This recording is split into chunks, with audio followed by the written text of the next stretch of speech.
மரவள்ளி கிழங்கு வச்சு இது வரைக்கும் இப்படி நீங்கள் செஞ்சுருக்கவே மாட்டீங்க. ரொம்பவே புதுமையான அருமையான ரெசிபிங்க. ரொம்ப சுலபமாக செஞ்சிடலாங்க. Hi friends, welcome to Chennai food. இந்த ரெசிபியை நான் எப்படி செய்கிறேன் நீங்களே பாருங்கள் வாங்க. இந்த ரெசிபி செய்கிறதுக்காக நான் 1/2 கிலோ மரவள்ளி கிழங்கு வாங்கியிருக்கேங்க. இந்த கிழங்கு சுத்தமாக கழுவி தொடச்சி வச்சுருக்கேன். இதில் மேலே இருக்கக்கூடிய தோல் எல்லாத்தையுமே நம்ம நீக்கிட்டு பொடியாக நறுக்கி எடுத்துக்கலாம். மரவள்ளி கிழங்கு எல்லாத்தையுமே நான் பொடிசாக நறுக்கிட்டேங்க. இந்த மாதிரி சின்னதாக பொடிசாக நறுக்கிக்கோங்க. அது நடுவில் இருக்கக்கூடிய அந்த நார் அதையும் எடுத்துருங்க. இப்போ இதை நம்ம குக்கர் பாத்திரத்துக்கு மாற்றிக்கலாம். குக்கர் பாத்திரத்தில் மாற்றிட்டு ஒரு 200 ml 250 ml வரைக்கும் நாம் தண்ணி சேர்த்துக்கலாம். நான் 250 ml அளவுக்கு தண்ணி சேர்க்குறேன். இப்போ நாம் மூடி போட்டு விட்டுடலாம். ஸ்டவ் ஆன் பண்ணிவிட்டு ஸ்டவ்வில் குக்கர் பாத்திரம் வச்சுட்டேங்க. 5 அல்லது 6 விசில் விட்டு ஆஃப் பண்ணிவிடுங்க. ஹை ஃப்ளேம்லேயே வச்சுக்கோங்க. 6 விசில் வேக விட்டுட்டு நான் ஸ்டவ் ஆஃப் பண்ணிட்டேங்க. இப்போ ப்ரெஷர் நல்லாவே ரிலீஸ் ஆகிடுச்சு. ஓப்பன் பண்ணிடலாம். கிழங்கு பாருங்கள் நல்லாவே வெந்திருக்குது. இது நல்லா சூடு ஆறணும். கிழங்கு இப்போ நல்லா சூடு ஆறிடுச்சுங்க. இது அப்படியே நம்ம வேக வச்ச தண்ணியோடைய மிக்ஸி ஜாருக்கு மாற்றிக்கலாம். எக்ஸ்ட்ரா தண்ணி வேணும்னாலும் கொஞ்சம் சேர்த்து நம்ம அரைச்சிக்கலாம். எவ்வளவு நைஸாக அரைக்க முடியுமோ அந்த அளவுக்கு நைஸாக அரைச்சி எடுத்துக்கோங்க. தேவையான அளவு தண்ணி சேர்த்துட்டு நல்லா இந்த அளவுக்கு நைஸாக அரைச்சி எடுத்துக்கோங்க. இதை நம்ம ஒரு மிக்சிங் பவுலுக்கு மாற்றிக்கலாம். அரைச்ச மரவள்ளி கிழங்கை மிக்சிங் பவுலுக்கு மாற்றினதுக்கப்புறமா இதில் 2 கப் அளவுக்கு நம்ம பச்சரிசி மாவு சேர்த்துக்கலாங்க. நான் வீட்டில் இருக்கக்கூடிய இடியாப்ப மாவு தான் சேர்க்குறேன். 250 கிராம் அளவுள்ள மெஷரிங் கப்பில் சேர்க்குறேன். இப்போ 2வது கப்பு சேர்த்துக்கிறேன். கூடவே பார்த்திங்கன்னா 1/2 டீஸ்பூன் அளவுக்கு பெருங்காயத்தூள். காரத்துக்காக நான் தனி மிளகாய்த்தூள் 1 டீஸ்பூன் சேர்க்குறேன். குவிஞ்சா மாதிரி தான் எடுத்திருக்கேன். 1 டீஸ்பூன் அளவுக்கு வெள்ளை எள்ளு சேர்க்குறேன். உங்களுக்கு வேணும்னா கருப்பு எள்ளு கூட சேர்த்துக்கலாம், இல்லைனா சீரகம் கூட நீங்கள் சேர்த்துக்கலாம். நாம் இது வரைக்கும் எதுலேயுமே உப்பு சேர்க்கலை. 1 டீஸ்பூன் அளவுக்கு தூள் உப்பு சேர்த்துக்கிறேன். இப்போ எல்லாமே நம்ம சேர்த்துட்டோம். இப்போ ஃபஸ்ட்டு எடுத்தோன்னே நம்ம தண்ணி எதுவுமே சேர்க்க வேண்டாம். ஃபஸ்ட்டு அந்த கிழங்குல இருக்கக்கூடிய ஈரப்பதத்திலே நம்ம பிசைஞ்சு எடுத்துக்கலாம். அதுவே போதுமானதாக இருந்ததுன்னா தண்ணி நீங்கள் சேர்க்காதீங்க. பத்தலைனா மட்டும் நம்ம தண்ணி சேர்த்துக்கலாம். நான் கிழங்குல இருக்கக்கூடிய ஈரப்பதத்தில் தாங்க பிசைஞ்சிருக்கேன். இன்னும் எக்ஸ்ட்ரா தண்ணி எதுவுமே சேர்க்கலை. இப்போ நம்ம சூடான எண்ணெய் சேர்த்துக்கலாம், இல்லைனா வெண்ணெயை உருக்கி சேர்த்துக்கலாம். நான் ஒரு குட்டி குழிக்கரண்டியில் 1 குழிக்கரண்டி எடுத்துருக்கேன். கிட்டத்தட்ட ஒரு 1.25 டேபிள் ஸ்பூன் இருக்கும். அதை நான் இதில் சேர்த்துக்கிறேன். நீங்கள் எடுக்கிற மாவை பொறுத்து சேர்த்துக்கோங்க. எண்ணெய் சேர்த்ததுக்கப்புறம் அப்படியே பொறுமையாக கலந்து விடுங்க, இல்லைனா கரண்டி வச்சு கூட நீங்கள் கலந்து விட்டுக்கலாம். நான் எக்ஸ்ட்ரா எதுவும் தண்ணி சேர்க்கவே இல்லைங்க. அந்த கிழங்கோட ஈரப்பதத்துக்கு நான் எக்ஸ்ட்ரா 1/2 கப்பு மாவு சேர்த்துருக்கேன். அதாவது அதே 250 கிராம் மெஷரிங் கப்பில் மொத்தம் 2.5 கப்பு சேர்த்துருக்கேன்.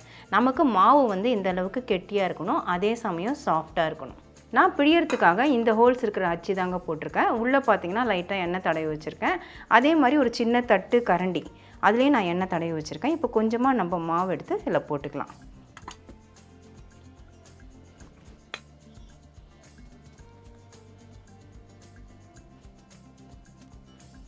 எவ்வளோ பெருசாக வேணுமோ அவ்வளோ பெருசாக நம்ம சுற்றிக்கலாம். இந்த ஹோல்ஸ் தான் போடணுன்ட்டு இல்லை, உங்கள் விருப்பம் தான்.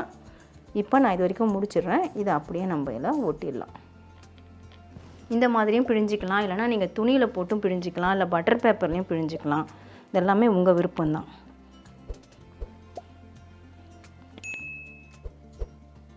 அருந்து போகாமல் வருது பாருங்கள், இதுதான் சரியான பதம். இப்போ நம்ம பொரிக்க ஆரம்பிச்சிடலாம். பொரிக்கிறதுக்காக ஸ்டவ்வில் எண்ணெய் வச்சுருக்கோங்க. எண்ணெய் நல்லா சூடாகிடுச்சான்னு செக் பண்ணுறதுக்கு ஒரு சின்ன பீஸை போட்டு பாருங்கள். போட்ட உடனே சட்டுன்னு மேலே வந்துச்சுன்னா எண்ணெய் சூடாகிடுச்சுன்னு அர்த்தம். இப்போ நம்ம கரண்டியில் இருக்கக்கூடிய இந்த முறுக்கை இதில் சேர்த்துக்கலாம். அதே மாதிரி இந்த தட்டில் இருக்கக்கூடியதும் சேர்த்துக்கலாம்.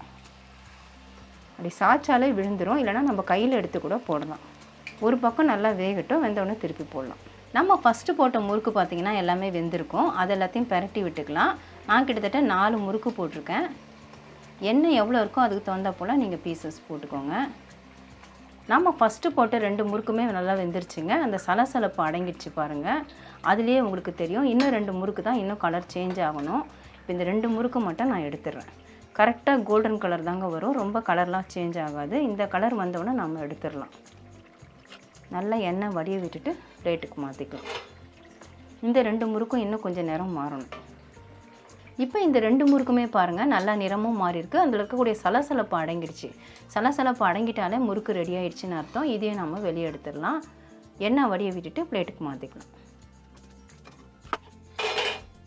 இதே மாதிரி தான் மீதம் இருக்கிற மாவு எல்லாத்தையும் நான் பிழிஞ்சு எடுக்க போகிறேன். அவ்வளவுதான் ஃப்ரெண்ட்ஸ், மரவள்ளி கிழங்கை வச்சு அருமையான டேஸ்ட்டான முறுக்கு நாம் தயார் பண்ணிட்டோம். நம்ம மரவள்ளி கிழங்கை வேக வச்சு கொடுத்தா குழந்தைங்க சாப்பிடவே மாட்டாங்க. ஆனால் இந்த மாதிரி ஒரு ஸ்நாக்ஸாக ரெடி பண்ணி கொடுத்தீங்கன்னா விரும்பி சாப்பிடுவாங்க. அது மட்டும் இல்லாமல் ஒரு வாரம் வரைக்கும் கூட நம்ம வச்சு சாப்பிட முடியும். இப்போ எல்லா முறுக்குமே நான் பொரிச்சிட்டேன். எப்படி இருக்குன்னு நீங்களே பாருங்கள். ஒவ்வொரு முறுக்குமே நல்லாவே வந்ததுங்க. நல்லா முறுமுறுப்பாகவும் இருக்குது. எங்கள் வீட்டில் பொரிக்க சொல்லவே கொஞ்சம் முறுக்கை காலி பண்ணிட்டாங்க. அந்தளவு டேஸ்ட்டு சூப்பராக இருந்தது. இப்போ உங்களுக்காக நான் உடச்சி காட்டுறேன். பாருங்கள் எவ்வளோ முளமுளன்னு உடையுது. இப்போ டேஸ்ட் எப்படி இருக்குன்னு பார்த்துடலாமா? இதிலேருந்து நான் ஒரு துண்டு எடுத்துக்கிறேன். நான் சாப்பிட்றதுலேயே உங்களுக்கு தெரிஞ்சிருக்கும் எவ்வளோ முறுமுறுப்பாக கரகரப்பாக இருக்குதுன்னு சொல்லிட்டு. உப்பு காரம் எல்லாமே நம்ம சேர்த்த அளவுகள் எல்லாமே கரெக்டாக இருந்ததுங்க. நீங்கள் எவ்வளவு கிழங்கு எடுக்கிறீங்களோ அதை பொறுத்து அரிசி மாவு சேர்த்துக்கோங்க. அதாவது பச்சரிசி மாவு சேர்த்துக்கோங்க. வறுத்த மாவு வறுக்காத மாவு எது வேணாலும் நீங்கள் பயன்படுத்திக்கலாம். டேஸ்ட் அவ்வளோ அருமையாக அட்டகாசமாக இருக்கும். நீங்கள் இது வரைக்கும் ட்ரை பண்ணலன்னா கண்டிப்பாக ட்ரை பண்ணி பாருங்கள் ஃப்ரெண்ட்ஸ். ட்ரை பண்ணி பார்த்துட்டு எப்படி இருந்து எனக்கு கமெண்ட் பண்ணுங்கள். மறக்காமல் நம்ம சேனலில் சப்ஸ்கிரைப் பண்ணிக்கோங்க. லைக் அண்ட் ஷேர் பண்ணுங்கள். இதோட இந்த வீடியோவை நான் முடிச்சுக்கிறேன். மறுபடியும் இன்னொரு வீடியோவில் உங்களை சந்திக்கிறேன். Bye guys. Bye bye.